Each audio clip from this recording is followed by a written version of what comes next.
Like you can't scale or grow without documentation. We kind of touched on the training earlier, or if people leave, you have to start from scratch. You can't make predictable, repeatable processes or forecast anything accurately if everyone's doing work differently, if it's not consistent. And again, you can't improve anything if you don't know what's going on. How do you improve it if you don't know what's happening now?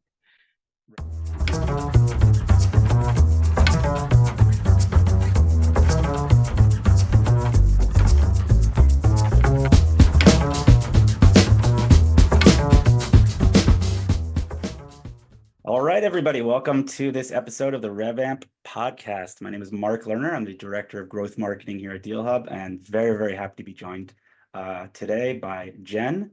Jen and I have kind of been in touch for a few years now, on and off. I got the opportunity to see her in person recently at a conference, and I'm just really excited to talk about something that I think is super important, but often neglected, which is the topic of documentation. But before we jump into that, Jen, why don't you give the folks at home a little bit of context around your history and background in this world of revenue operations and how you kind of became where you're at today? Sure. Thanks for having me, Mark. My name is Jen Bergren. I'm in San Diego right now. And I think the best title I have for myself right now is Operations Educator, because I'm working for myself, creating educational resources that I wish I had when I was helping build a new company. And I started with courses about documentation to hopefully save people time and stress from trial and error and preventing people from needing to start from scratch. And how I got into revenue operations, I think was your second question, Mark. Yeah. So I was looking for work at the time after getting an MBA. I wanted to work more maybe marketing and business side of things. And I got a job with Nicole at her previous agency, Remotish. And I started as like employee number one. And it was mostly doing more marketing side of things and then also marketing tech. But then we realized after a while, after growing the team a bit, that we were really doing revenue operations. As that term became more popular, we were really helping more than just marketing teams. And as I rose throughout that company, from that first employee kind of doing everything to serving clients, to being the manager of the client servicing team, to being the operations manager of the company, we just got more and more into RevOps, and I started researching RevOps more as well because all the information online was contradicting itself. It was really hard to find good information. So that's when I also started doing research for a book, which I'm finally diving back into, hopefully finishing this year. Awesome. Yeah, and we'll touch on the book as well. But that reminds me, I think that's how we first got in touch. I was at a previous company in the same space. And one of the things that I did was put together a daily newsletter. Yes, email. it was very helpful. And I had very little expectation of anybody paying attention, but I started getting subscribers, and early on, every subscriber we got, I got very excited about, and I think I had reached out to you because you were one of those early subscribers. And I think we kind of may have started our journey in this space around the same time. So it's fun to catch back up these years later, and touch base. So, on this topic of, sorry, there's a fly there. On this topic of documentation, so how did you kind of get attracted to this particular notion? And in the context of RevOps, what exactly do we mean by documentation? Yes, so I'll start with your second question of documentate. What is documentation? I would say it's recording who, what, where, when, why, and how to do everything in your company or your role, and then storing that information in one place where everyone can find it. I mean, that's kind of the knowledge management side, but you can't really do one without the other. And it's information that's not only located in someone's head. That's what documentation is. So if you need to have a meeting to extract that information from someone, it's probably not documented or not shared. And your other question was, how did I get started? Why am I such a big advocate for documentation? Yeah. Looking back on it, of course, I could realize that I was doing it throughout even my creative careers that I had in graphic design and photography, of like how to do things. And then I was often like the first person hired into a role. And so like my job was being split off from my boss's job. And when I left, I would want to definitely document at least before I left so I could train the next person so my boss wouldn't have to take on all that work again. And then I got really into documentation when starting at this company, Remotish, because I knew that we were going to hire people and train people to do the work I was currently doing, and also so we could easily improve the processes and make them more efficient as we took on more and more clients. Yeah. Yeah, there's a lot of, what do they call it? Tribal knowledge, something like that, Yeah. where it's, you know, kind of learned on the job, but not really documented anywhere. And then it's in someone's head and that person leaves. Yeah. And then everybody's kind of running around not knowing what to do. So besides that kind of maybe not extreme, but that particular scenario, what are the kind of primary benefits of a thorough documentation process, you know, within a RevOps role and across the company? Sure. So one of the reasons is having context for the past, because if you're going to make changes, which a lot of RevOps people are making all the time, changes and improvements, you need to know what you are changing and what's that is going to affect. What are those changes going to affect upstream and downstream? For efficiency, that's another big goal in RevOps, doing more with less. You don't want to make the same mistakes that you made last time or that someone else already made doing this type of work. So having it documented helps you prevent that. But like, you can't scale or grow without documentation. We've kind of touched on the training earlier, or if people leave, you have to start from scratch. You can't make predictable, repeatable processes or forecast anything accurately if everyone's doing work differently, if it's not consistent. And again, you can't improve anything if you don't know what's going on. How do you improve it if you don't know what's happening now? Right. Yeah. And you touched on something, I think that's sort of the meta narrative hypothesis that I've been going with for like this year, which is this idea of change, and a lot of change happening right now, and you have to move fast. And you make a good point that in order to change, you kind of have to know what you're changing from, right? You have to be able to, especially if you're doing a test, an A/B test, you have to know what the baseline is, what the, you know, you're testing against. So I guess my question for you is, you know, separate from the documentation conversation, just generally, you made the comment that something like, you know, there's a lot of change, a lot of RevOps people are doing, you know, a lot of change right now. From your perspective, you know, what do you think is kind of the driving force of, you know, that increase in the need for a change and adaptability that's going on? I would say the economy is a big factor right now. I don't know why I'm laughing, but what else can you do, right? It's a kind of a dumpster fire right now. But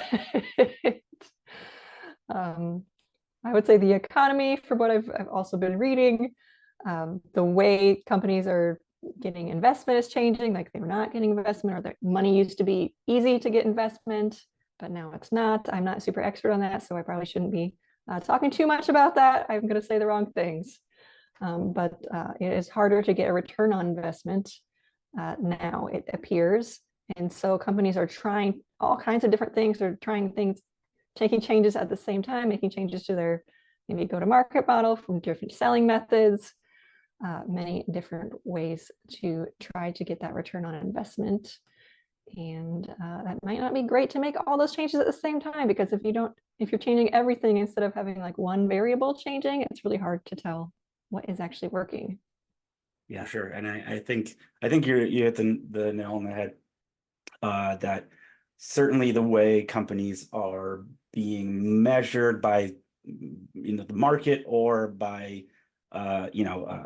venture capital, is no longer kind of the growth at all cost model, but much more the kind of efficient, scalable growth. You know, not just net new acquisition, but, you know, lower churn and increase lifetime value of specific accounts, and so it's a different model, right? And I think there were some companies that adapted to it well, and some that didn't. But in this kind of rapidly evolving environment for go-to-market teams, you know, how is documentation, and good documentation, you know, support that ability to make those changes? And what are the negatives of not having good and thorough documentation in that kind of environment?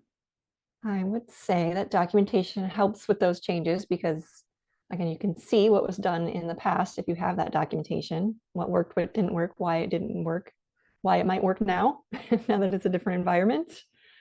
That will also help you, I don't know if prove is the right word, but prove to leaders like, hey, we already tried this.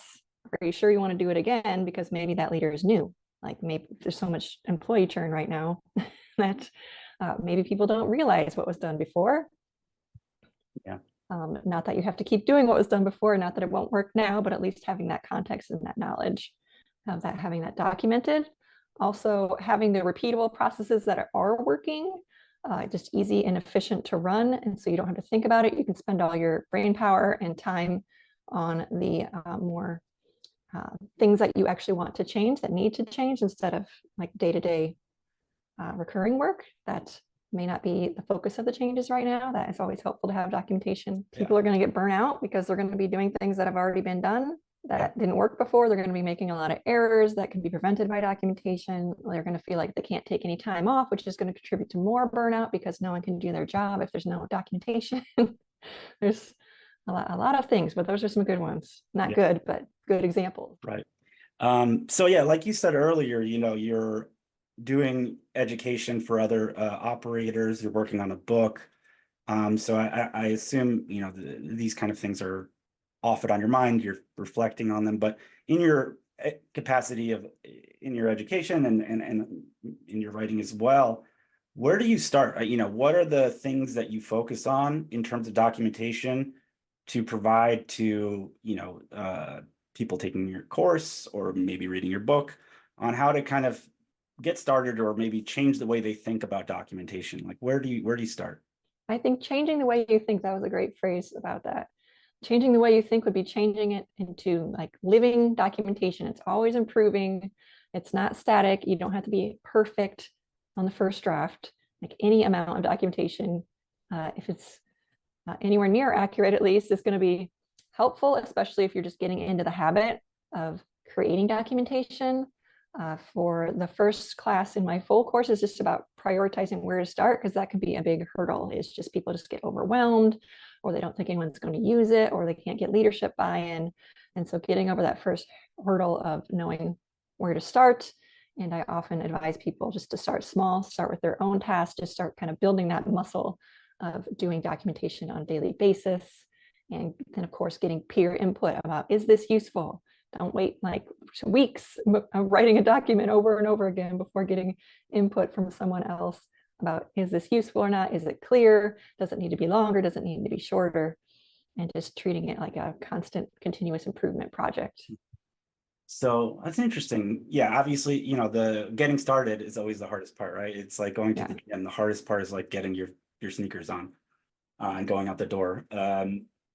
And I think it's a really novel approach to say, okay, well, first focus on it in your wheelhouse, get feedback from, if this is useful. And then I assume the next step would be to try to then kind of expand it to the rest of the company, or maybe piecemeal. So how does one make that step once you've gotten to the practice of documenting for yourself and you've gotten positive feedback? And you're ready to make a bigger impact with it? What next? Sure. So once you have a documentation, I would say a template that works for you for the writing part, and then also a system to keep doing it and keep updating it, involving communication methods, like maybe you have a Slack channel that's probably not called documentation because that's kind of boring, but maybe it's called like processes, changes, improvements, something that people are more likely to pay attention to. As you are working on your own documentation, perhaps you are putting messages in that channel, not about just the documentation itself, but kind of the benefits that you're seeing, starting to get that communication flowing. You'll also want to get it into a project management system, so that not only you keep doing it, but other people can see what's happening, what's coming up, what's going to be documented.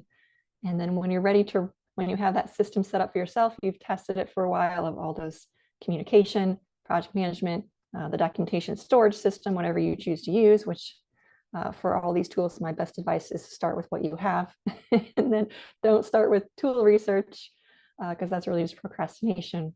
But once you have your version 1 of your system for documentation creation and maintenance set up, then you can start rolling it out, starting with users and getting more users involved, getting more feedback from more users, and then bringing in editors and creators and approvers. And these are all roles that different people might have. Some people might have all of these roles. And there's also a role called maybe a knowledge manager, whatever you want to call that, of someone who owns like a certain category of documentation. So you're going to be splitting up all those categories across the company. So it's not just all reliant on one person documenting everything, because a system dependent on one person is more likely to fail. There's only that one point. I can't remember what it's called, but it's kind of like a bottleneck, but there's a different word for it. Point of failure or something like that? Yeah, something like that. Yes. Yeah. So making sure you're spreading out the work. Yeah. Zoom decides to put these weird bubbles coming out of your mouth every once in a while. I don't know if you saw, it showed like a thumbs up coming out of my mouth. It was bizarre. Very strange. Yeah, I think it's interesting. Your approach almost feels to me like a product launch for yes. like, an indie entrepreneur, someone who's launching a small product on a place like Product Hunt or one of these small places where it's really like, start small, get users as you go along, and then kind of build momentum. Is that, was that consciously kind of the approach that you've taken? It wasn't an approach I studied, but I do know there are parallels between the two, because I know there's a lot of change management involved in documentation, because it's like a brand new way of working. It's not just like one tool is replacing another tool that does kind of the same thing. It's like a new thing that people are not usually used to doing. It's not a habit. It's not in their daily flow of work before this initiative. And so that's going to take some time and a lot of communication and a lot of seeing good examples to help people along. Yeah. So when you're working with students, I don't know if they call you professor or how it works. No. When you're working with students, and I think you've kind of been through this course a few times, what are kind of the biggest struggles or challenges that you see, especially early on, beyond kind of taking that first step? Where do people get, tripped up or have frustrations, whether it's because of something they're not understanding or pushback from their organization? Where is there like kind of more, particular issue that comes up more than any other? I'm not sure it's more than any other, but getting like leadership buy-in, not just like peer buy-in, but leadership buy-in on the time it takes to set up this whole documentation system, and then the maintenance afterward, which is less time. But that has been a recurring topic because it can be hard to attribute profits or billable work, depending on your type of company, directly to doing documentation, even though there are these huge lists of benefits that we've been talking about. But there are some leaders who have taken my course and they're like, oh, I didn't know that other leaders wouldn't encourage this because I can clearly see all these benefits. The time, and the other one is time themselves, taking the time. So I have a lot of advice about like putting blocks on your calendar, setting up, or not just having it on your calendar, but having it like email you a reminder, or having Slack come through with a reminder, or just getting those pop-up reminders in front of you that hey, it's time to do documentation. And not just something general like documentation, but it tells you exactly what you're doing next. So you don't have to go search around and spend that whole hour being like, I don't know what I want to work on next for documentation. But just having your system set up so it's easy to do it, and maybe not easy to do it, but easy to make yourself do it, make yourself spend the time to get it done and continue on some progress. Yeah. So, it's interesting. I feel like we're at a point where documentation, especially like very robust, interconnected documentation, internal documentation, with the advent of AI, probably increases a lot of the value of that, right? I mean, if you have like a really robust internal knowledge base, being able to leverage AI to kind of retrieve that information for anyone it's probably a huge value, maybe even an underappreciated value. Are you seeing any of that kind of play out yet, or is it still in its infancy? I have heard someone that has made a like a chat bot or like the question bot from based on their knowledge base, and I think some of the tools will do that as well, or you can just like ask it a question and it will pull from the knowledge base. But the key thing is you have to have a knowledge base with documentation. Right. It's not going to extract it from your head. It might help you like write a first draft and clean up your work, and there are ways to use it throughout the process, but it's not going to extract the process information from your head.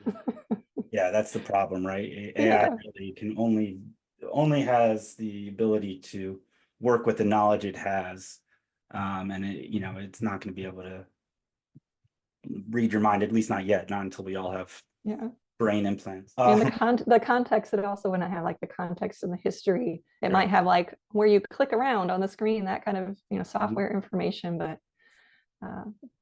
more of the context and history is going to be hard for AI to extract.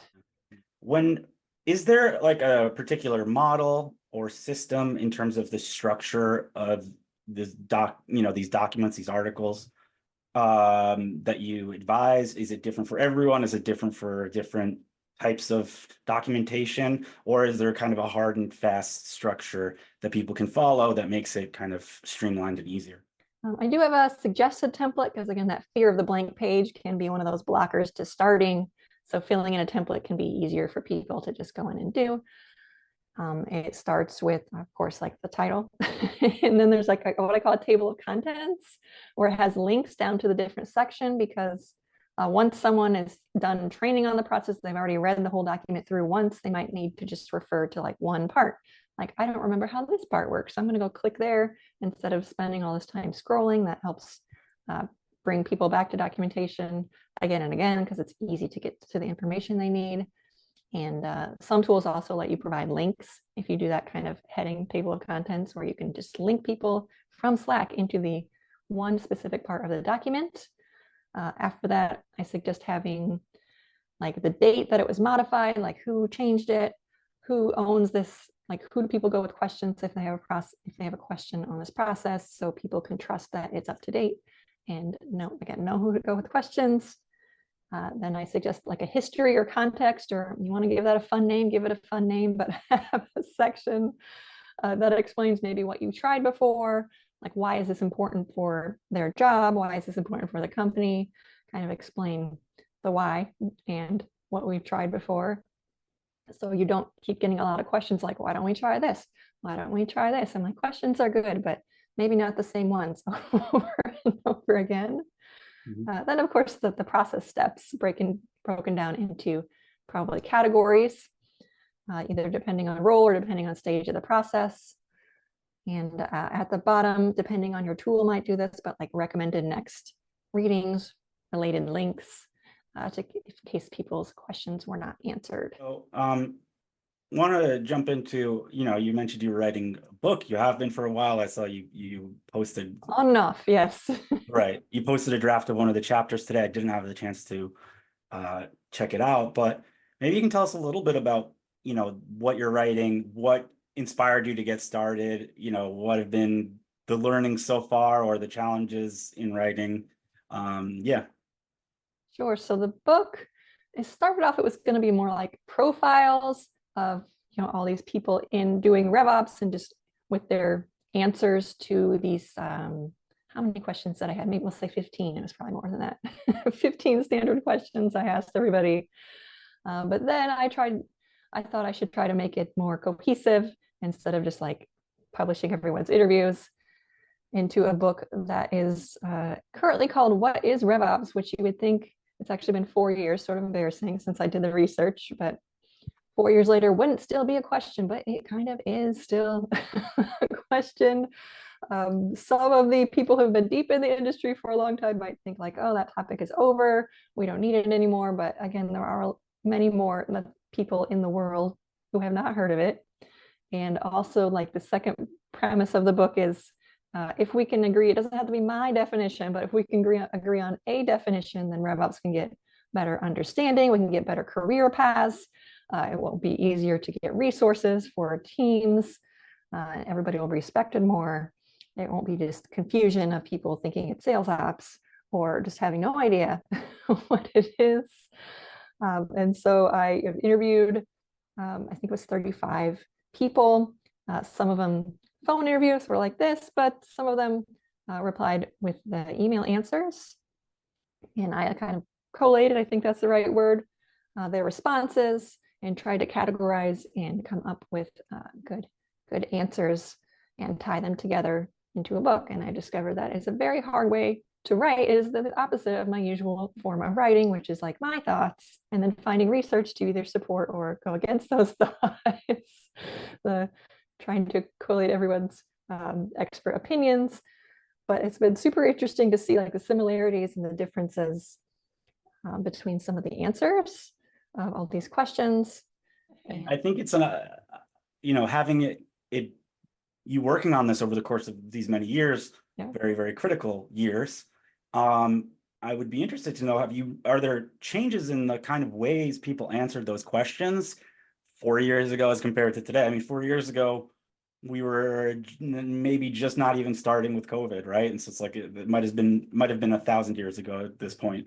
And so a lot has changed. So have you noticed any kind of changes in the responses you were getting over the course of that time? I did all the research over like 2 months. All the interviews were like 2 months at the end of 2020. So okay. I haven't added more research because I love research and I will just research forever instead of actually putting it together and publishing. Right. So I had to give myself a cutoff, but of course I've been reading things throughout the time since then. Yeah. And there haven't been a lot of changes. People have just mostly wanted to change the name of RevOps, but not really the whole message. It's funny. So when I started at years back at the previous role that we had first kind of interacted with, that I was at, I, like many people, probably Googled what is RevOps. Yeah. And I similarly got answers that were just very vague, didn't quite make sense.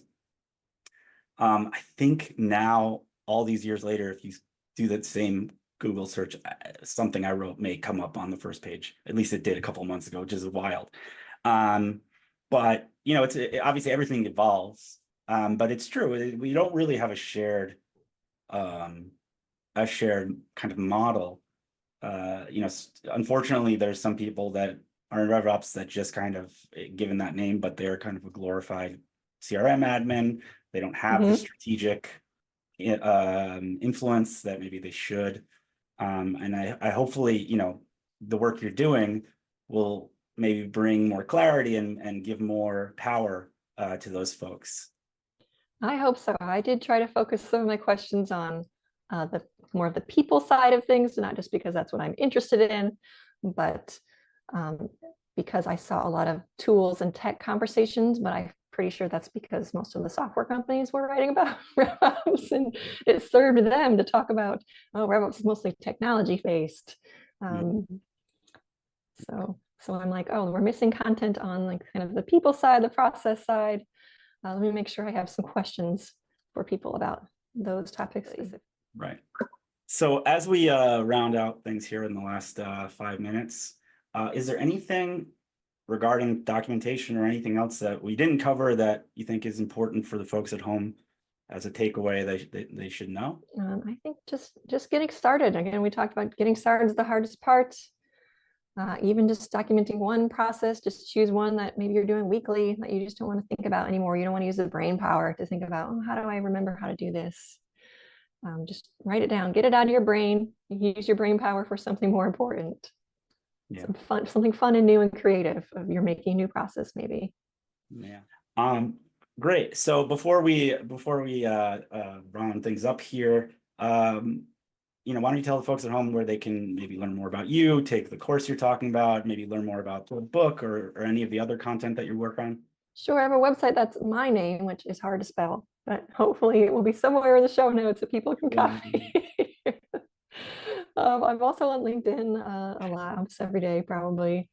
And the course, I also have a version of the course now on marketingops.com, which is easy to spell.